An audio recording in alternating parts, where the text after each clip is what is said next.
தினம்தோறும் விளக்கேற்ற நல்ல எண்ணெய் இதயம் நல்லெண்ணெய்.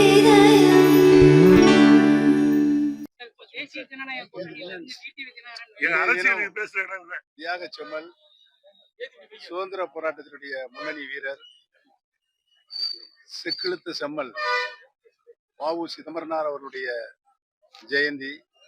அவருடைய புகழ் இந்த உலகம் உள்ளவரை நிலைத்து நிற்கும் என்பதின் அடையாளமாக அனைத்து இந்திய அண்ணா முன்னேற்ற கழக தொண்டர்கள் உரிமை மீட்பு குழுவின் சார்பாக அவருக்குரிய மரியாதையை நாங்கள் செலுத்தியிருக்கின்றோம். சொல்லுங்க வேற என்ன?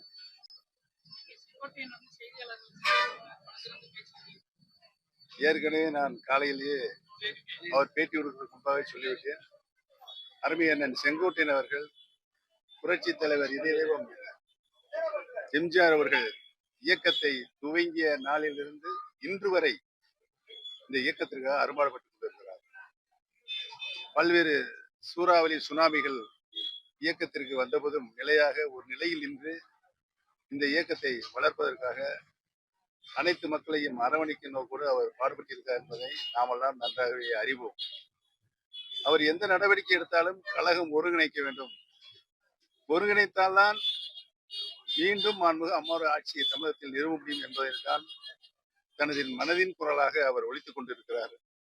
அவருடைய எண்ணம், அவருடைய மனசாட்சி நிறைவேறுவதற்கு எங்களுடைய வாழ்த்துக்களை தெரிவித்துக் அதற்காகத்தான் நாங்களும் போராடி கொண்டிருக்கிறோம். அனைத்து இந்திய அண்ணா முன்னேற்ற கழகத்தினுடைய சக்திகள் பிரிந்திருந்தார் நாம் வெற்றி பெற முடியாது என்ற சூழலை ஏற்பட்டு பல்வேறு சோதனைகளை நாம் சந்தித்துக் கொண்டிருக்கிறோம்.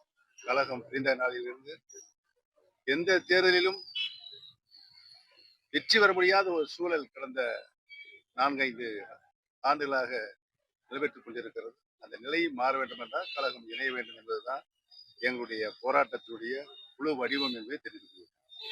வேற என்ன? இந்த இயக்கம் தொண்டர்கள் இயக்கம்.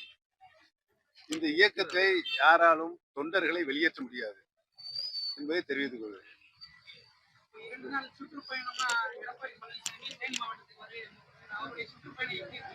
நீங்களே சொல்லணும். அவருடைய சுற்றுப்பயணத்துடைய நோக்கம் என்ன சொல்றீங்களா? நீங்க சொல்றீங்களா? தமிழக அரசியல் களத்துல முக்கியமா பார்க்கப்படுறது செங்கோட்டையன் அவர்களுடைய செய்தியாளர் சந்திப்பு. அதுல வர்ற முடிவுகள் என்ன மாதிரி இருக்கும்? அவருடைய முடிவுகள், அவர் என்றைக்குமே மனச்சாட்சியுடன் தன்னுடைய பங்களிப்பை அனைத்து இந்திய அண்ணா முன்னேற்றத்தில் தந்து கொண்டிருக்கிறார். அவருடைய கருத்துக்களுடைய முழு வடிவமே அனைத்து இந்திய அண்ணா முன்னேற்ற கழகத்துடைய பிரிந்து கிடக்கின்ற சக்திகள் ஒன்றிணைய வேண்டும் என்றார். ஒன்றிணைந்தால்தான் வெற்றி பெற முடியும் என்ற சூழல் இருக்கிற காரணத்தால் அவர் தனது மனதின் குரலை வெளிப்படுத்திக் கொண்டிருக்கிறார். அவருக்கு பக்கபலமா நம்ம இருப்போம் சொல்லுவார். கழகம் ஒன்றிணைய வேண்டும் என்று யார் சொன்னாலும் நாங்கள் அவர்களுக்கு உறுதுணையாக பக்கபலமாக இருப்போம். நன்றி, வணக்கம்.